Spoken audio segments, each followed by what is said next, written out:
देखिए, ये तो बंगाल के वोटर सोचेंगे उन्होंने क्या करना है।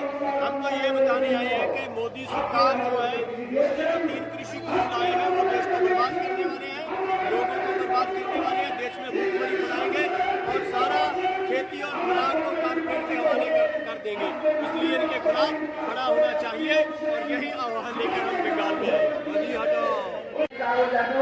अच्छा भिक्कू जी, ये जो इलेक्शन होने जा रहा है मगरी बंगाल में, ये इलेक्शन में बीजेपी जिस तरीके से उत्पात कर रही है यहाँ पे हुकूमत बनाने की, और बीजेपी के जितने बड़े बड़े नेता हैं, अमित शाह से लेकर मोदी से लेकर और योगी जी अभी परसों रोज आए थे, वो यहाँ पे ऐसा भाषण दिए जिससे यहाँ पे झगड़ा होने का उम्मीद है।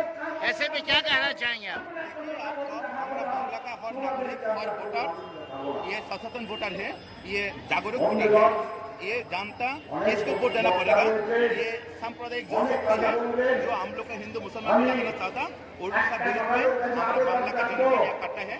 लेकिन कितने नेता बाहर से आना दो, दिल्ली से आना दो, यूपी से आना दो, लेकिन हमारा बांग्ला का नागरिक बांग्ला लड़के को चाहता, ये साफ बात। देखिए अवैसी साहब आ रहे हैं बाहर से, अवैसी साहब आ रहे हैं, अब्बास सिद्दीकी है, ये सब कह रहे हैं कि ममता के दौर में जो है यहाँ पे मुसलमानों का कोई काम नहीं हुआ है। देखिए,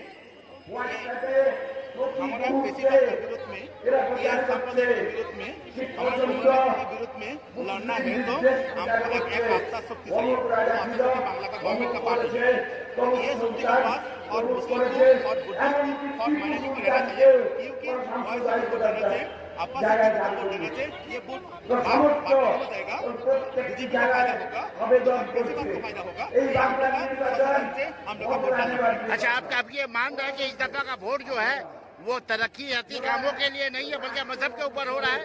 ये तो हमारा आगे से जो वोट हुआ, सीपीएम कांग्रेस लीडरशिप दिया, हम लोग का शासन किया, लेकिन ये बांग्ला में वो भी हिंदू मुस्लिम का अलग नहीं है। अभी जो देख रहा दिल्ली से पार्टी आकर करना चाहते हैं, इसका खिलाफ, इसके विरोध में हम लोग का और नागरिक को जो हम लोग का और जो हम लोग एक साथ में रहना चाहते हो, हम लोग का भी लड़ाई करना।